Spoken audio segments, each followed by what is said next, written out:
விருதுநகர் மாவட்டம் வத்ராயிருப்பு அருகே நல்லதங்கால் கோவில் சிலை உடைக்கப்பட்ட நிலையில் அறநிலையத்துறை சார்பில் பாலாலயம் நடத்த கிராம மக்கள் எதிர்ப்பு தெரிவித்து போராட்டத்தில் ஈடுபட்டனர். இது குறித்த கூடுதல் விவரங்களை நமது செய்தியாளர் ஜெயலானி வழங்க கேட்கலாம். ஜெயலானி, வணக்கம்.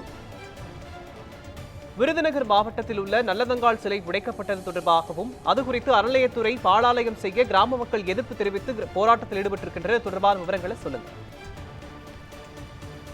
மோகன், விருதுநகர் மாவட்டம் வத்திராயிருப்பு அருகே அர்ச்சனாபுரம் கிராமத்தில் அமைந்துள்ளது நல்லதங்கால் கோயில்.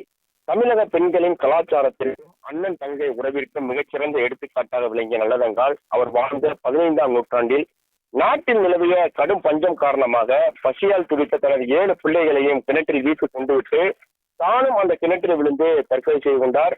அவர் தற்கொலை செய்து கொண்ட கிணறு அவர் தங்கிய இடம் ஆகியவை நினைவு சின்னமாக கோயிலாகவும் எழுப்பப்பட்டு மக்களால் வழிபடப்பட்டு வருகிறது. அக்கோயிலில் நல்லதங்கால் பத்ரகாளியம்மன் வடிவில் எழுந்தருளி அருள்பாலித்து வருகிறார். தமிழகம் முழுவதிலும் இருந்து குழந்தை விடம் வேண்டி ஏராளமானோர் இங்கு வந்து நேர்த்திகடன் செலுத்தி வழிபட்டு வருகின்றனர். இந்து சமய அறநிலையத்துறையின் கீழ் கட்டுப்பாட்டில் உள்ள இக்கோயிலில் கடந்த ஜனவரி 26ஆம் தேதி கோயில் கதவுகள் உடைக்கப்பட்டு நல்லதங்கால் சிலை உடைக்கப்பட்டதை கண்டு பொதுமக்கள் அதிர்ச்சி அடைந்தனர். இந்த சம்பவத்தில் 5 பேர் கைது செய்யப்பட்டனர். இந்த நிலையில் சிலை உடைக்கப்பட்ட நல்லதங்கால் கோயிலில் அர்ச்சனாபுரம் கிராம மக்கள் சார்பாக ஏற்கனவே பாலாலயம் நடத்தப்பட்ட நிலையில் தற்பொழுது இந்து சமய அறநிலையத்துறை சார்பாக இன்று பாலாலயம் நடத்த ஏற்பாடு செய்யப்பட்டிருந்தது. இதற்கு எதிர்ப்பு தெரிவித்து கிராம மக்கள் நூற்றுக்கணக்கானோர் கோயில் முன்பு அமர்ந்து தற்பொழுது போராட்டத்தில் ஈடுபட்டு வருகின்றனர்.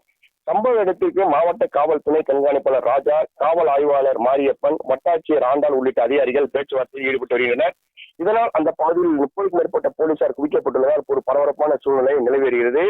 கடந்த 5ஆம் தேதி கிராம மக்கள் சார்பாக செய்யப்பட்ட சிலையை வைக்க அனுமதிக்க வேண்டும் என கோரியும் அறநிலையத்துறை கண்டித்தும் வத்திராயிருப்பு முத்தாலம்மன் பஜார் பகுதியில் அக்கிராம மக்கள் சார்பாக 300க்கும் மேற்பட்டோர் ஆர்ப்பாட்டத்தில் ஈடுபட்டது குறிப்பிடத்தக்கது. மோகன், விவரங்களுக்கு நன்றி ஜெயலானி.